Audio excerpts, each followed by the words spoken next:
오늘 말씀은 마태복음 6장 5절부터 8절 말씀 같이 읽겠습니다. 자, 시작.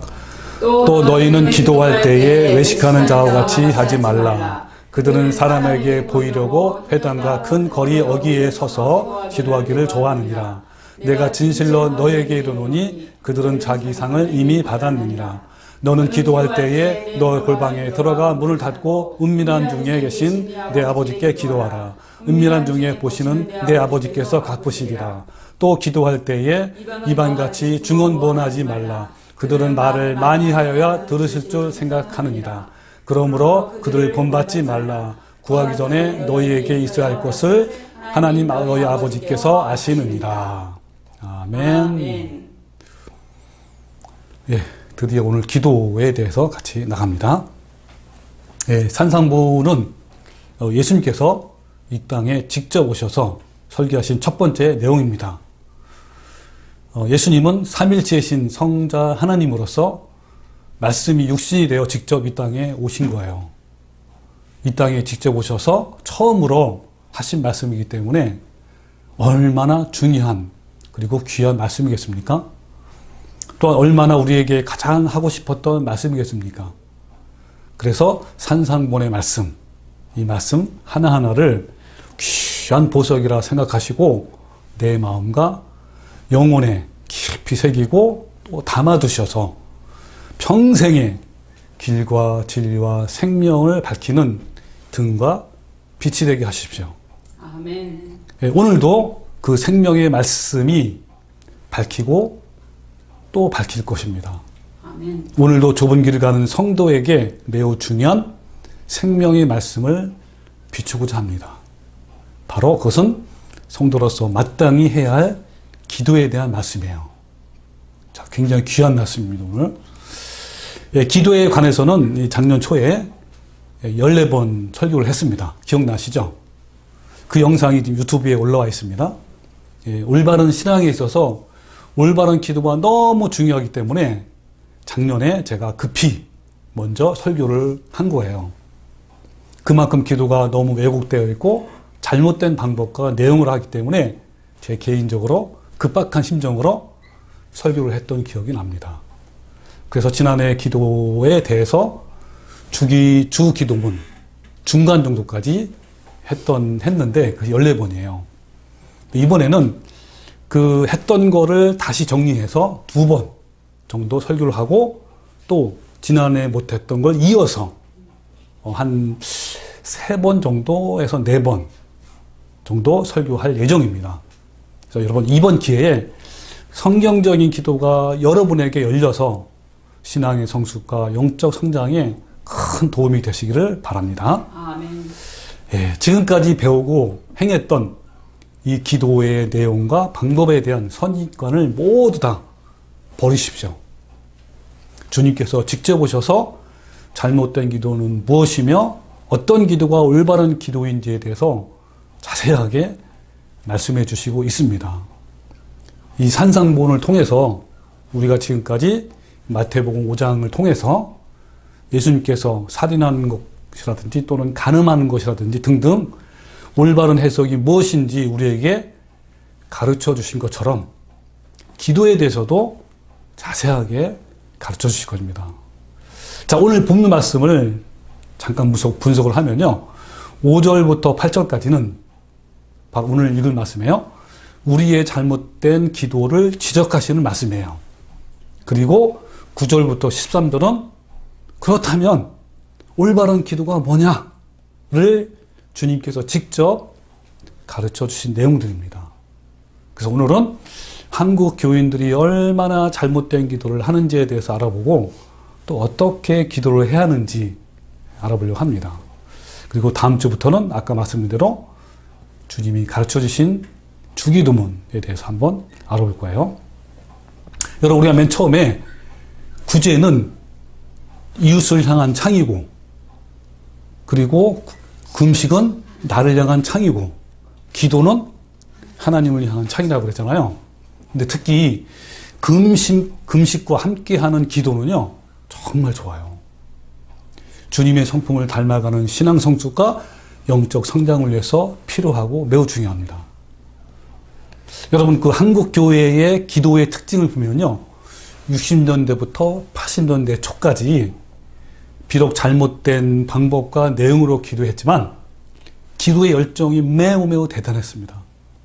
그 당시에 뭐 철야기도, 산기도, 금식기도, 새벽기도 등등 기도가 아주 뜨거웠고 왕성했어요. 그러나 지금은 기도의 불길이 사그러들어서 예전과 같지는 않지만 지금도 곳곳에서 열정적인 기도하는 사람이 있어요. 그러나 여전히 현대 교인들은 기도하는 방법도 모르고 또 세속적인 즐거움을 찾는 데에 열심이지만 기도에는 매우 게으른 거예요. 요즘 나오는 TV다, 뭐 스마트폰이다, 이런 것을 열심히 보고 있지만 하루에 단 5분도 기도하지 않는 교인들이 대다수래요. 기도하는 사람도 없고 기도하는 법도 모르는 것이 현재 한국 교인들의 모습입니다. 그러나 기도는 신앙 성숙에 매우 중요합니다. 여러분, 믿음의 선진들은 다 모두 다 한결같이 기도의 사람들이었어요. 믿음의 조상인 아브라함도 기도의 사람이에요. 그 아브라함의 기도는 하나님과 아주 친밀한 관계에서 나오는 믿음의 기도입니다. 그리고 야곱의 기도는 어떻죠? 그럼 정말 기도의 사람이라는 것을 야복 강가에서 천사와 씨름을 했잖아요. 그걸 보서라도 야곱은 기도의 사람인 거예요. 야복강 나루터에서 드린 간절한 기도로 그의 생애는 완전히 새롭게 변화되는 그런 계기가 된 겁니다. 그의 기도로 야곱은 자신의 육적인 자아는 철저히 깨졌고 또 하나님의 능력과 사랑을 소유한 믿음의 사람이 되었습니다. 바로 뭘로요? 기도로. 모세는 십계명을 받은 사람이기에 앞서 기도의 사람이었습니다. 모세는요, 매일매일 같이 회막 그 안에서 하나님과 친구처럼 늘 기도로 생활했던 자입니다. 다니엘은요, 바로 또 기도의 사람이죠. 바로 성경 한 구절만 보아도 분명히 알 수 있습니다. 다니엘 6장 10절, 다니엘이 이 조서에 어인이 찍힌 것을 알고도 자기 집에 들어가서는 그 방에 예루살렘으로 향하여 열린 창에서 전에 행했던 대로 하루에 3번씩 무릎을 꿇고 기도하며 하나님께 감사하였더라. 다니엘의 기도의 특징은요, 감사 기도예요. 그죠? 이때 당시 다니엘은 어떤 상황이었죠? 포로 당시 아닙니까? 포로로 끌려가는 상태에서도 감사 기도한 거죠. 여러분, 이 말씀은요, 다니엘이 환난 때만 아니라 평소부터 기도해온 사람임을 분명히 알 수 있죠. 그 기도는 하루에 3번씩 무릎을 꿇고 하나님께 드리는 아주 간절한 그리고 감사 기도였습니다. 그런데 그 기도가 환경의 변화에 따라 멈추는 일이 없었고 생명까지 위협받는 위태로운 순간에도 멈추지 아니했습니다. 여러분, 그 외에도요, 위대한 믿음의 선진들은 모두의 기도의 사람이었습니다. 여호와서는 기도로 태양을 중천에 머무르게 한 것은 유명하죠. 하나님의 마음을 움직이는 기도를 한 거예요. 여호수아 10장 12절에 여호와께서 아모리 사람을 이스라엘 자손에게 넘겨주시던 그날에 여호수아가 여호와께 아뢰어, 이 아뢰라는 말에 기도한 거예요. 기도할 때 이스라엘 목전에서 이르되 태양아 너는 기브론에 머물라 달아 너도 아이란 골짜기에 그리하지어다 하매 태양이 머물고 달이 멈추기를 백성이 그 대적에게 원수를 갚기까지 했다 그랬습니다. 태양을 멈춘 기도의 그 능력, 이거는요 아무나 되는 것이 아니에요. 여호수아는요 모세처럼 딱 회막, 모세는 일찍 떠났어요. 근데 그 모세 떠난 후에도 거기서 그냥 아예 잤어요. 잠을 잤어요. 24시간 회막 안에서 여호와 하나님과 친밀한 교제와 기도를 했던 사람입니다. 여러분, 기도는 어떻습니까? 하늘의 뜻을 확실하게 하기 위해서 간절히 기도했던 기도의 영사였고요. 삼손은 우상을 섬기는 블레셋 이방인들을 물리치기 위해서 간절히 기도했던 사람입니다. 그래서 사사기 16장 26절에 보면 삼손이 여호와께 부르짖어 이르되 주 여호와여 구하옵나니 나를 생각하옵소서. 하나님이여 구하오니 이번만 나를 강하게 하사 나의 두 눈을 뺀 블레셋 사람들에게 원수를 단번에 갚게 하소서라는 자신의 생명을 맡기고 기도했던 사람이에요. 왜? 같이 죽잖아요. 목숨을 건 기도죠.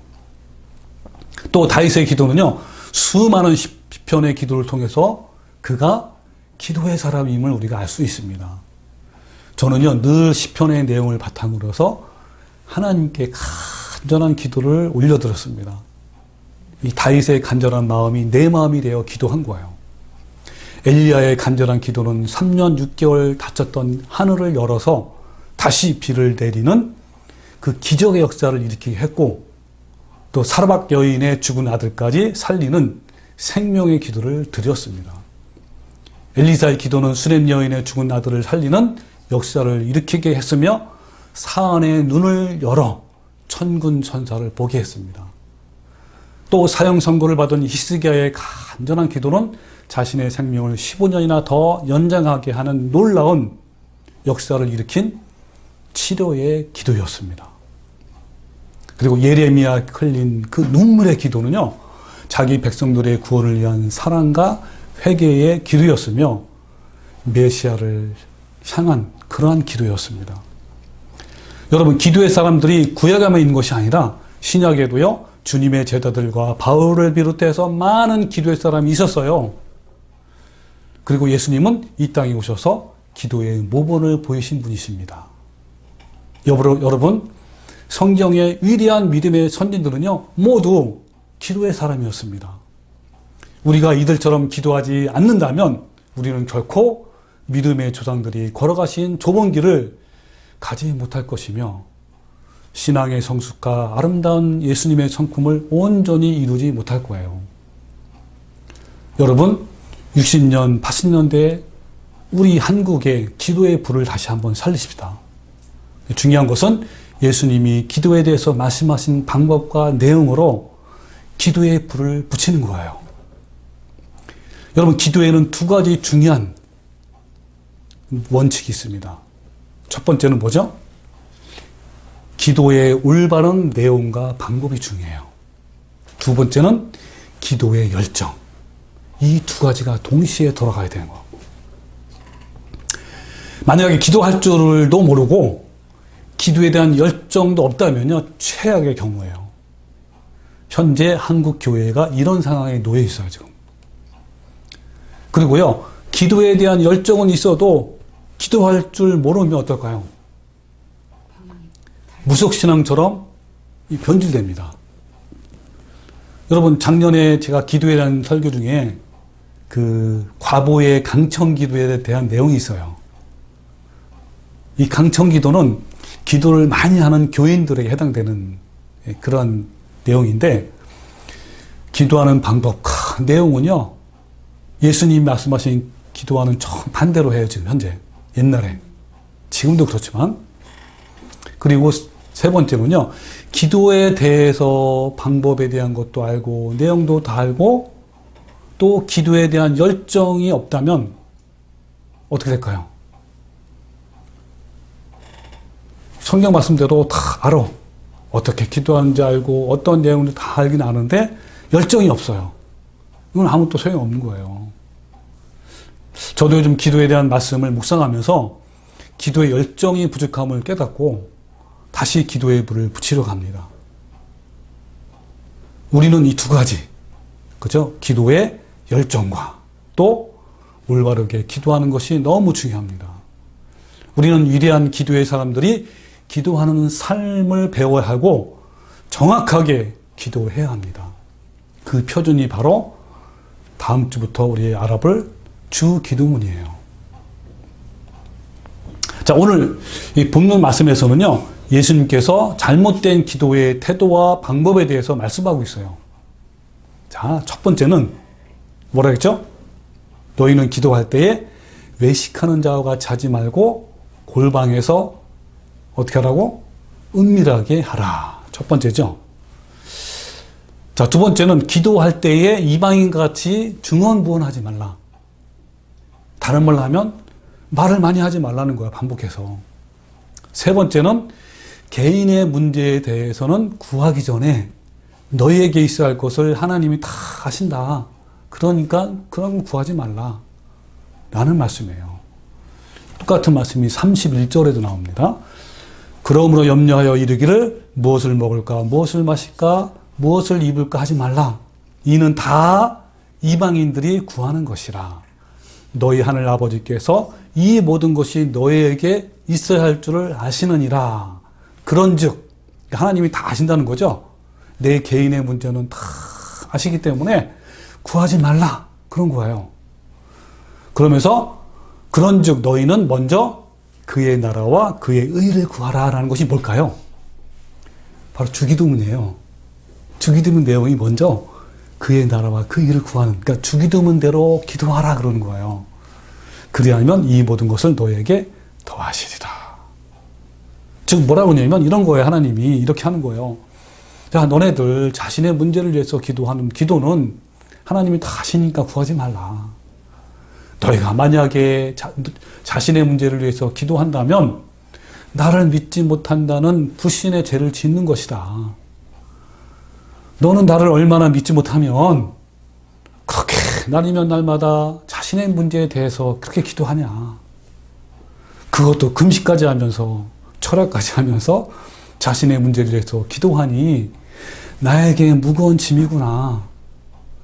너희들은 나에게 기도하는 것이 아니라 나에게 협박을 하는구나 라고 말씀하시는 거예요. 예수님께서는 오늘 말씀에서 기도할 때 세 가지를 하지 말라 그랬어요. 그게 뭐라 그랬죠? 세 가지 간추려 말하면 외식하지 말라. 그죠? 또 중언부언하지 말라. 그리고 개인 기도하지 말라. 이거 아니에요. 그죠? 여러분 근데요. 한국 교회의 교인들이 얼마나 불순종하며 이 말씀에 대해서 정반대의 기도를 하는지 한번 알아볼게요. 간단하게. 여러분 한국 교인들 중에 기도를 많이 하는 교인들은요. 대부분 중언부언으로 같은 내용을 많이 합니다. 또 하고 또 하고 또 하고. 그 기도 제목을 보면 주님이 가르쳐 주신 주기도문 내용이 아니라 자신의 문제 해결에 초점이 되어 있어요. 그리고 골방에서 은밀하게 하기보다는 기도원이나 철학기도 집회에서 또 새벽 기도 예배에서 이런 기도를 많이 합니다. 자기가 얼마나 기도하는 사람이라는 것을 남에게 보이기를 원하고 인정받기를 원합니다. 여러분 본문 말씀에서 외식하는 유대인들의 기도를 보십시오. 특히 랍비들. 또 너희는 기도할 때 외식하는 자 같이 하지 말라 그랬죠. 그들은 사람에게 보이려고 어디에서 한다고요? 아니요, 그 앞에 회당. 회당은 오늘날 말하면 뭐예요? 교회 아니죠. 교회당 또는 기도원. 그리고 큰 어깃거리에서 기도하기를 좋아한다 그랬습니다. 진실로 너희에게 이르노니 그들은 상을 이미 받았다 그랬습니다. 그들은 상은 이미 받았다는 걸 뭐라 그랬죠? 지난주에 이미 값을 치루었다. 이제 나는 너에게 해줄 것이 없다. 아무 상관이 없다. 그러니까 내가 너희를 도무지 알지 못하니 불법을 행하는 자들아 내게서 떠나가라 그런 거죠. 그러면서 예수님은 너는 기도할 때 내 골방에 들어가 문을 닫고 은밀한 중에 계신 내 아버지께 기도하라. 은밀한 중에 보시는 내 아버지께 갚을 것이다 라고 말씀한 거예요. 물론 공적인 예배 중에 함께 합심해서 기도하는 것은 필요하고 중요합니다. 그런데 문제는 공적 모임에서 진행되는 기도할 때도요. 대부분 각자 자신의 문제를 위해서 기도한다는 거예요. 물론 국가와 민족을 위해서 또 여러 지역의 선교를 위해서 여러 교인을 위해서 중보기도 하지만 대부분 자기 자신의 문제에 기도에 초점을 맞추고 있다는 거예요. 그런데요, 진짜 예수님 말씀대로 올바르게 기도하는 성도도 있어요. 그죠? 예. 이들은요, 진리를 바로 알기 때문에 당연히 기도하는 것이 바로 성경적으로 기도할 수밖에 없어요. 이건 제가 경험한 것들이에요. 진리를 아니까 그렇게 되는 거예요. 그럼 반면에 이 말은 거꾸로 말하면 뭐죠? 진리를 모르면요, 아무리 교회를 수십 년 동안 열심히 다니고 기도를 많이 하더라도요, 잘못된 기도를 할 수밖에 없다는 걸 내가 깨달았어요. 만약에 본인이 아직도 잘못된 방법과 내용으로 기도한다면 진리를 모른다는 증거예요. 제가요, 진리를 깨닫고 좁은 길을 걸어가는 성도로 바뀌니까 나의 모든 신앙의 이 가치관이죠. 세계관이 바뀌어요, 완전히. 전 굉장히 놀랐어요. 성경을 읽을 때도요, 다 바뀌었고요. 뭐, 기도는 물론이고, 헌금도 왜 헌금하는 건지, 구제도 어떻게 하는 건지, 뭐, 전도도, 또 사역도, 여러분, 저절로 성경적인 관점으로 변화가 됐어요. 정말 신기하더라고요. 구별이 돼, 구별. 성경을 제가 아마 안 읽었어도 아마 구별이 됐을 거예요. 즉 뭡니까? 매일 자기를 부인하고 자기 십자가를 지고 자아를 십자가에 못 박으면서 예수님의 성품을 점점 닮아가는 좁은 길을 가니까 여러 가지 변하지만 기도가 변하더라고요. 기도가. 나의 기도 내용이 나에게 초점이 아닌 하나님께 맞추게 되고 외식적인 기도가 아니라 골방에서 하는 기도로 변한 거예요. 예전에는요, 기도하면 먼저 나의 필요를 구했고요, 나의 어려운 상황을 고하면서 온통 나의 문제에만 집중해서 기도했어요. 부르짖으면서, 울면서 막 기도하고.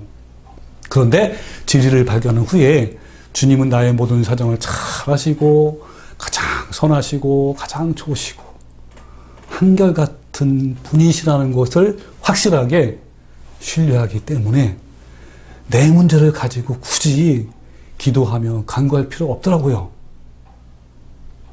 혹시 내가 원하는 대로 일이 풀리지 않고 어려운 상황에 처할지라도 신실하신 하나님이 나를 가장 좋은 길로 인도하심을 믿고 그럼에도 불구하고 감사하는 거예요.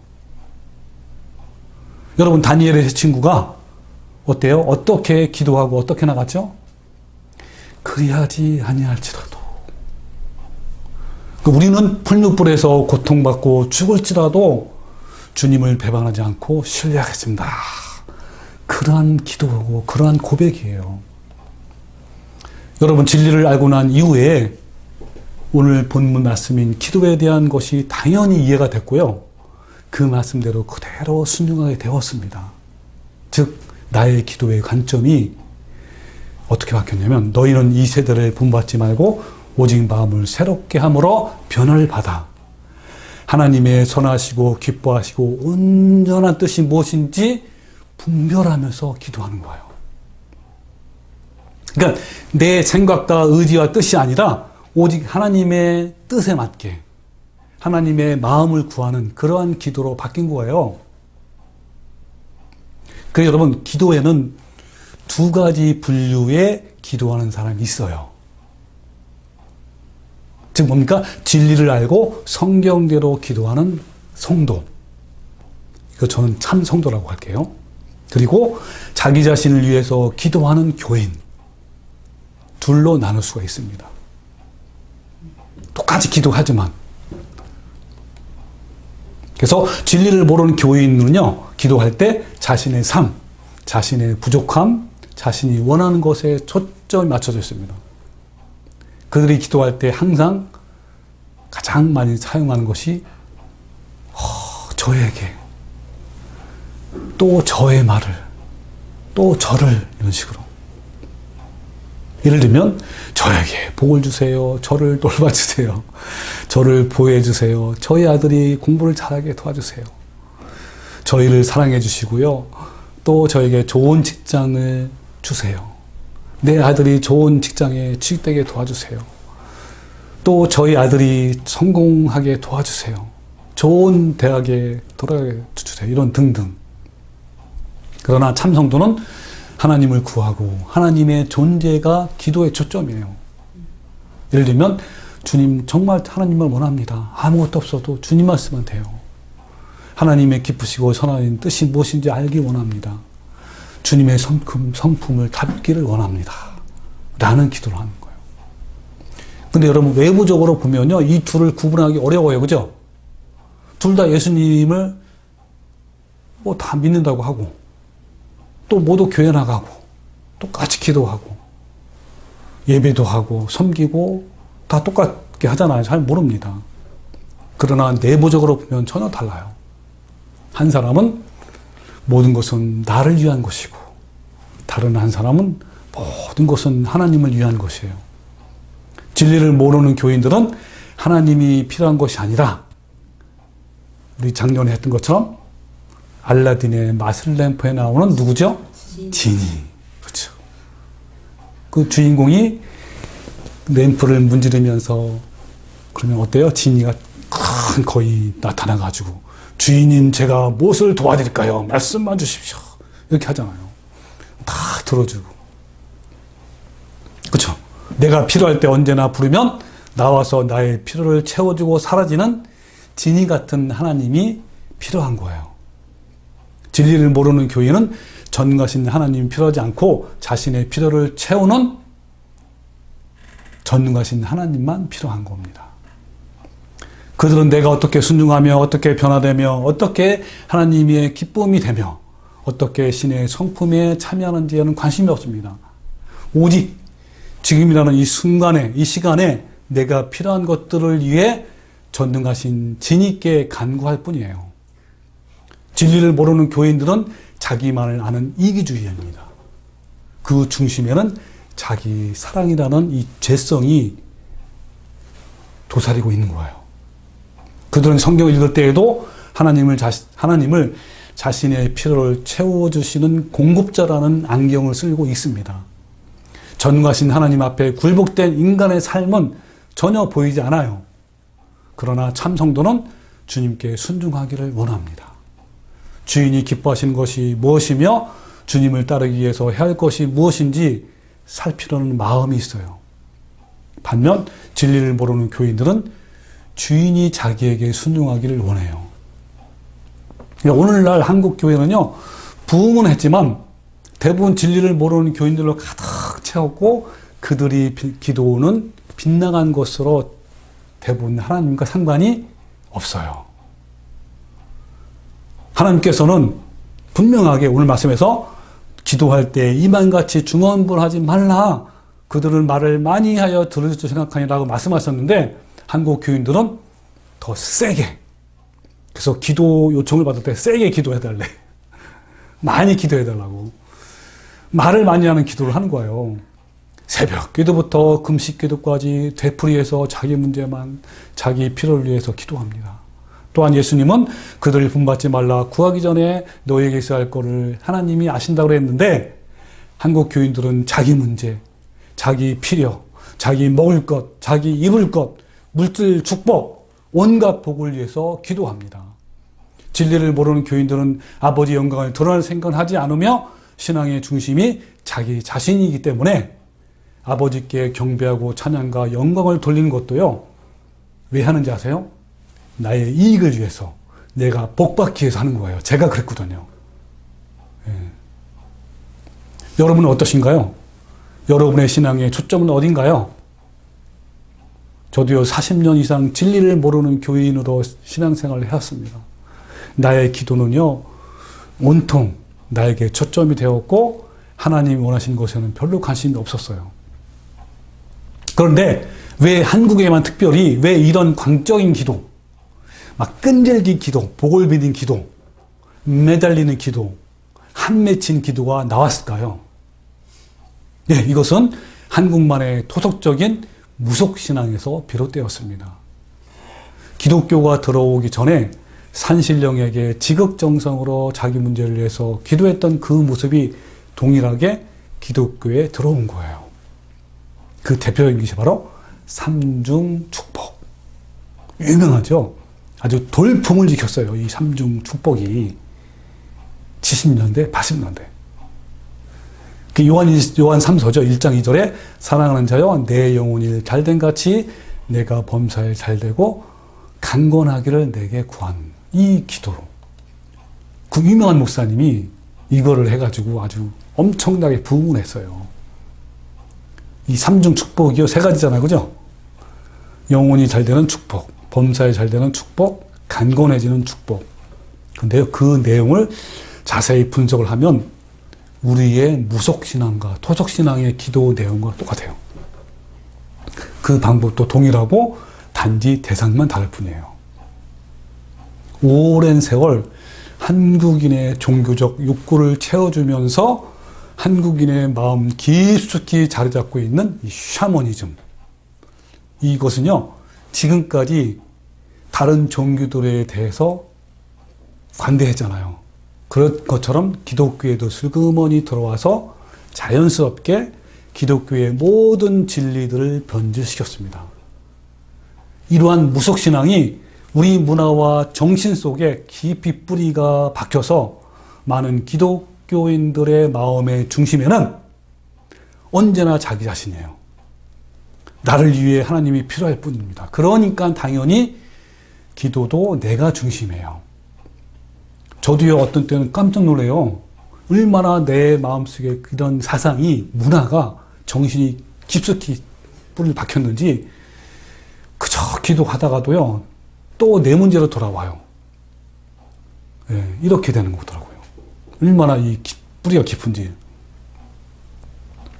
여러분, 진리를 모르는 교인들은 자신에게 초점이 맞춰지기 때문에 기준이 세속적이고 자신의 행복과 즐거움을 얻기를 갈망하지만 참 성도는 자신의 행복과 즐거움이 아니라 하나님을 예배하고 영광을 드리는 것에 갈망합니다. 그러기 위해서 어찌하든지 주님의 계명을 지키고 하나님을 닮아가며 순종하는 것을 더 갈망합니다. 여러분, 진리를 모르는 교인들은요, 자녀를 축복해달라고 기도하지만 참 성도는 영광이 드러나도록 기도합니다. 자, 여러분, 이제 우리의 잘못된 기도의 방법과 내용을 모두 던져버리고 예수님이 가르쳐 주신 방법대로, 내용대로 기도합시다. 우리는 먼저 골방으로 들어가는 훈련을 해야 돼요. 너는 기도할 때에 내 골방으로 들어가 문을 닫고 은밀한 중에 계신 내 아버지께 기도하라. 은밀한 중에 보시는 내 아버지께서 갚으신다 그랬습니다. 여러분, 기도하기 위해서 골방으로 들어가야 되는데 여러분, 골방이 있어요? 예. 여기서 골방은 물리적인 공간을 말할 수도 있지만 이것은 마음에 대한 문제예요. 마음의 구별이에요. 마음의 구별. 그러니까 주변 사람들로부터 차단하고 모든 생각으로부터 차단해서 주님과 독대하는 것을 말하는 겁니다. 여러분, 집에서 아무리 골방에 들어가서요, 기도해도 온갖 잡다한 생각으로 하는 사람이나 세상 일로 꽉 차 있고 또 걱정 의심이 있고 또 계속 무언가를 생각하는 사람은요, 골방에 있어도 골방에 있는 것이 아니에요. 많은 사람 가운데서도 또 복잡한 환경 속에서도 골방에 얼마든지 머무를 수가 있어요. 여러 사람과 어울리면서 즐거운 시간을 가지는 시간에도 골방에 머무를 수 있습니다. 뭐 긴 시간은 아니죠. 잠깐. 또 사무실의 업무를 보면서도요, 골방에 있을 수 있는 거예요. 바쁘고 복잡한 세상의 모든 일들로부터 생각을 차단하고 혼자만의 생각의 공간에서 아무 생각 없이 오직 하나님 앞에 직면하는 그런 골방이 분명히 있습니다. 얼마든지 언제든지 우리는 누릴 수가 있어요. 골방은요, 세상으로 향한 열린 창들을 닫는 거예요. 골방으로 들어가라 라는 말씀은 좀 더 깊이 들어가면 어떤 말씀이냐면 고독한 시간을 가져라 라는 거예요. 여러분, 기도의 사람들은 일상의 번잡함이 침범할 수 없는 거룩한 외로움 속에서 골방에서 고독하게 엎드려서 하나님과 교제하는 시간을 가졌습니다. 기도의 사람들은 번잡함을 피해서 하나님과 늘 직면하면서 고독에 머무르는 자였어요. 기도하는 사람은 한결같이 하나님과 대면하기 위해서 고독한 시간을 가졌던 사람입니다. 여러분, 기도의 사람의 공통점은요, 외로움의 공간을 가지고 있었던 거예요. 예수님은 겟세마네 동산에서 홀로 고독하고 외롭게 기도하시면서 쓴 잔을 마셨습니다. 야곱은 야복 강가에서 홀로 외롭게 씨름하면서 밤새워 기도했고요. 모세는 40일 동안 시내산에서 홀로 하나님과 직면했습니다. 기도의 사람은 외로운 사람입니다. 기도의 사람은 세상의 어떤 곳에도 만족이 안 되는 사람이에요. 하나님께서는 우리가 서로 어울려 살도록 우리를 만드셨어요. 사람들과 함께 어울리고 싶은 욕구는 지극히 자연스럽고 정당합니다. 그런데 기도의 사람은 종종 거듭나지 못한 세상 사람들과의 교제뿐만 아니라 참 성도들과의 교제까지도 포기를 해야 합니다. 그런데 제 경우에도 그렇지만요, 진리를 아는 참 성도들과 교제하기를 갈망하지만 제 주변을 찾아보아도 함께 교제하고 동역할 사람이 없어요. 참 너무나 아쉽고 안타깝더라고요. 그래서 나그네의 삶을 사는 기도의 사람은 늘 혼자 걸을 수밖에 없더라고요. 아마 이 유튜브를 듣고 있는 분들 중에도요, 함께 신앙의 여정을 가고 싶은 동역자들이 없어서 홀로 좁은 길을 걷는 자도 많을 것이라 생각이 듭니다. 여러분, 구약의 선자를 보십시오. 예레미야나 이사야나 엘리야를 보십시오. 이들은요, 자신의 동족에게 환영을 받기는커녕 배척을 당해서 함께 마음을 나눌 사람이 없었습니다. 심지어 우리 주님도요, 이 땅에 오셔서 배척과 고난을 당하셨습니다. 깊은 영적 교제를 나눌 사람을 찾기는 어려워요. 우리는 그러한 현실을 받아들여야 합니다. 왜냐하면 기도의 사람은 이 땅에서 나그네요, 외국인입니다. 기도의 사람은 자신의 영혼의 동산에서 하나님과 함께 걷는 자들입니다.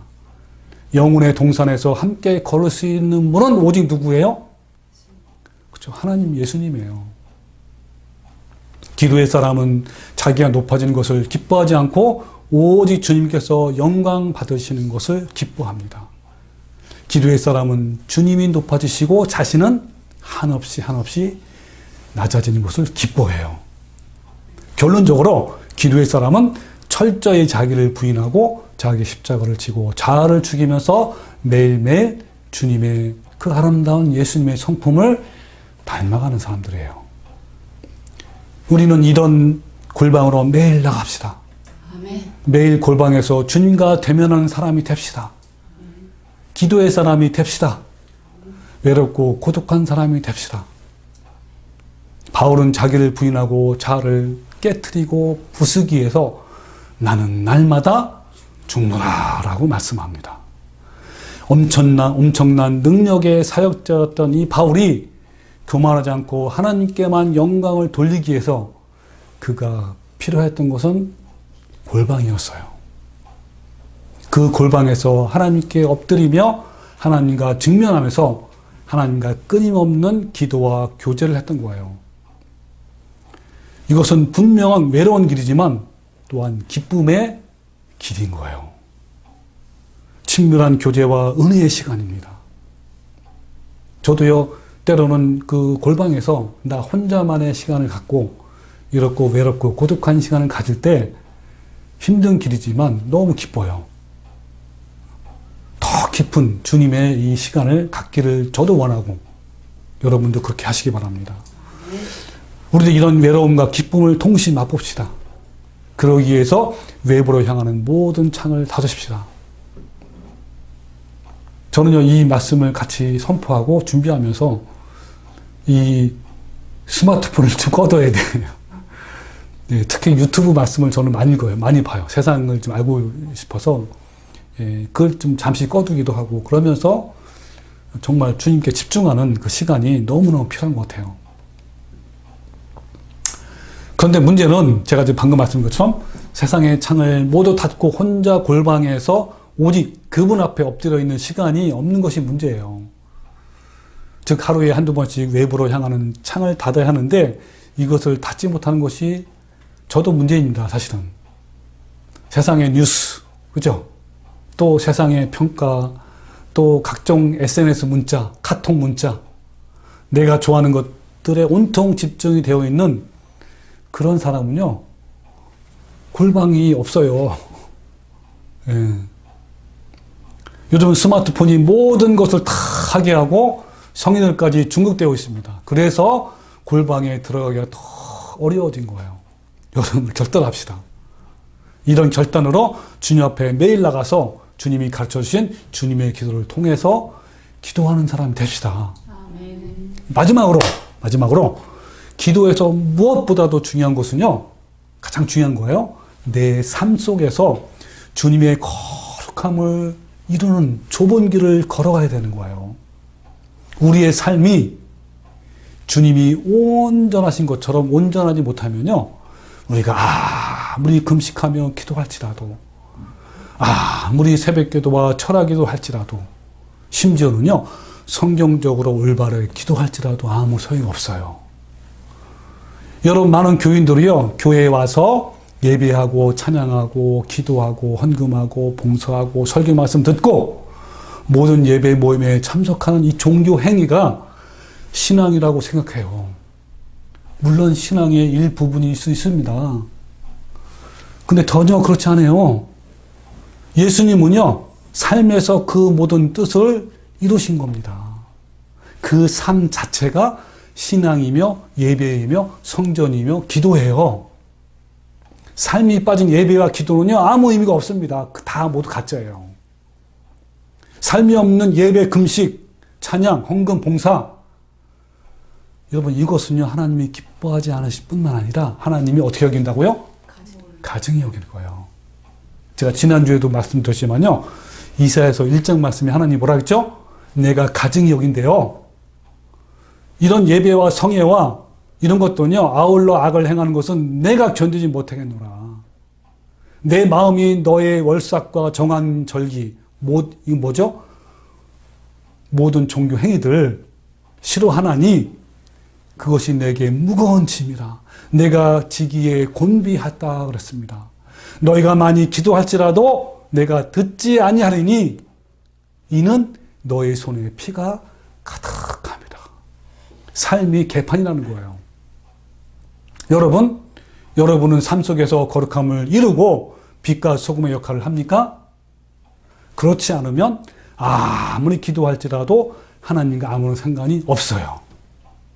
내가 너희를 도무지 알지 못하니 불법을 행하는 자다 내게서 떠나가라고 말씀하실 겁니다. 여러분, 오늘도 삶 속에서 거룩함을 이루어가는 성도가 되시기를 주님의 이름으로 축원합니다. 아멘. 아멘.